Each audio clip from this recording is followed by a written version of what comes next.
The G7 summit wrapped up in Alberta yesterday after 2 days of talks about all things financial and security. Prime Minister Mark Carney was the conference chair and used the opportunity for a one-on-one session with U.S. President Trump, but not before having to tactfully shut down Trump. But we have a very talented group of people, and you do too, and I know they've worked together very well. I look forward to that. The G7 used to be the G8. Barack Obama and a person named Trudeau didn't want to have Russia in. And I would say that that was a mistake, because I think you wouldn't have a war right now if you had Russia in. And you wouldn't have a war right now if Trump were president 4 years ago. But it didn't work out that way. But it used to be the G8, and now it's, I guess, what's that, 8 years ago, it switched over. They threw Russia out, which I claimed was a very big mistake. Even though I wasn't in politics then, I was very loud about it. It was a mistake in that you spend so much time talking about Russia, and he's no longer at the table, so it makes life more complicated. But you wouldn't have had the war. Other than that, I think we're going to accomplish a lot, and I expect to. And I think our primary focus will be trade, and trade with Canada, and I'm sure we can work something out. Yep, very good. Thank you very much. Yeah, so thank you very All much. blue cities, all Democrat-run cities, and they think they're going to use them to vote. It's not going to happen. Thank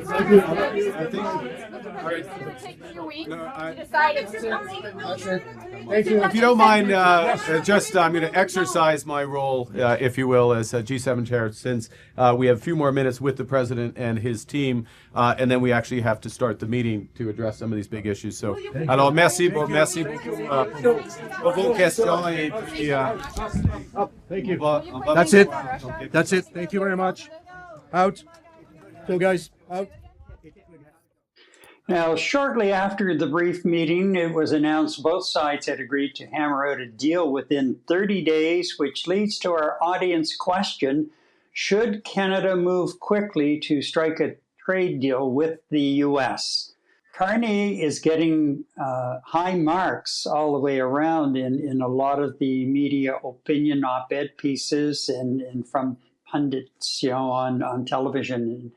I was really very, very much impressed, and we'll see him at work with Zelensky a little bit later on. But I was very, very much impressed with how he handled the summit, and as chair of the summit, and how he represented the country. Your thoughts? Yeah, you know what I think is coming to play here as well, Gary. I agree with everything you're saying. Way back when we were speaking about the Liberal leadership campaign and the leadership of the country, becoming prime minister and whatnot, we all had kind of our concerns about not having a seasoned politician running the helm in Canada. And we kept on saying, well, you know what, maybe his experiences as governor for the Bank of Canada and governor for the Bank of England are going to come into play, because he has experience dealing with the political type and the billionaire type. You know what, Gary? That is coming through to fruition right now. I mean, since day one, even since before he actually officially got elected as Prime Minister of Canada, when he was just, interim and inherited it due to his Liberal leadership win, he has been very articulate, very informative, very fact-based, and he's been able to deal with any question that came from the media. We saw how well he performed during the prime ministerial debate. And now we're seeing him perform as Prime Minister of Canada on the global scale.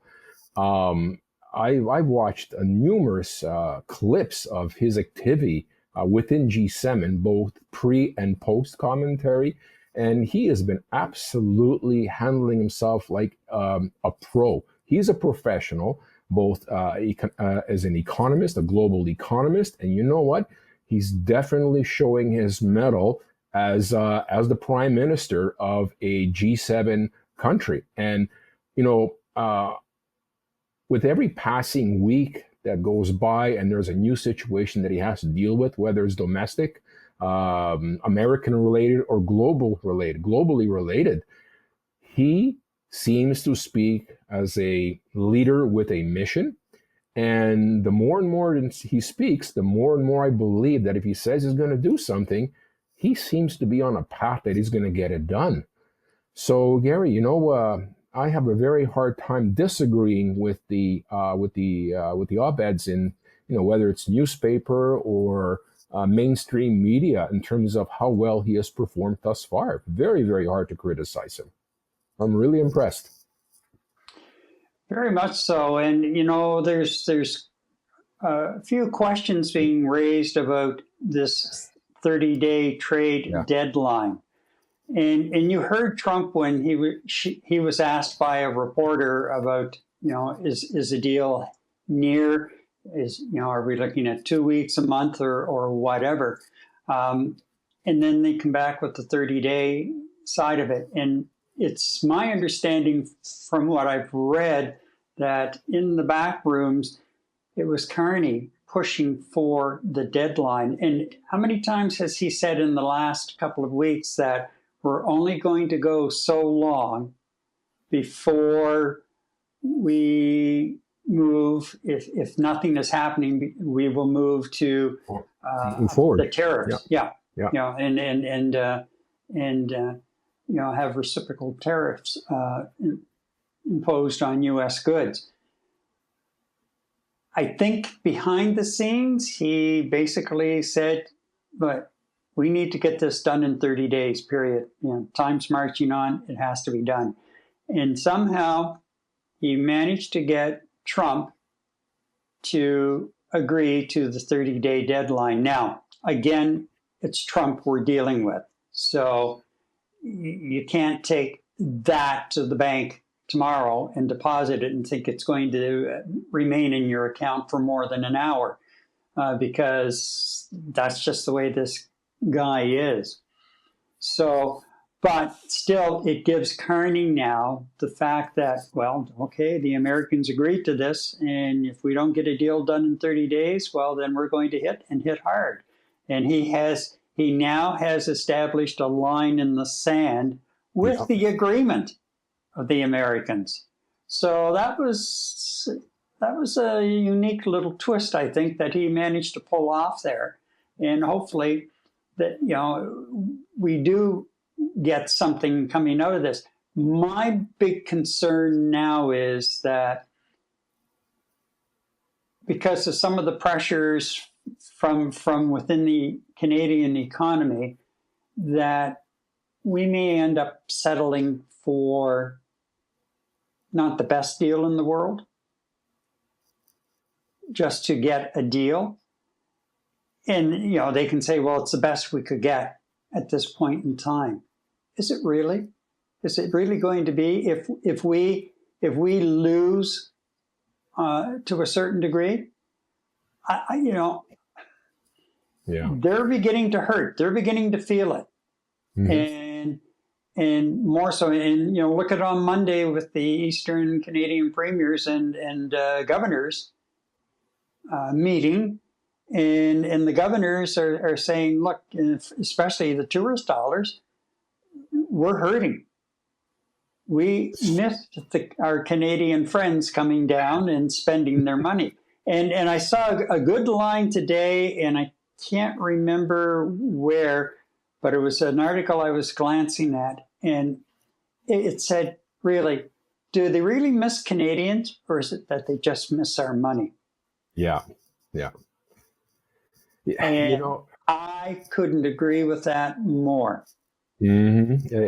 Exactly. You know what? They're hurting. We're hurting too, but I'm sorry, you guys started this fight. Maybe not necessarily the beautiful state of Massachusetts or Maryland or the northern or the New England states. I know they didn't particularly start it, but you're in the United States of America. Your country started something that I don't think have been well prepared in dealing with it, short term or long term, which goes back to the 30 days. Mm-hmm. My feeling is, Gary, I don't think that Prime Minister Carney is going to push an agenda of 30 days and not get what he's after. I think he's really smart. He probably has plan C and plan D in his back pocket. If he doesn't get what he needs in 30 days, that'll better our country, defend our jobs, and defend our economy.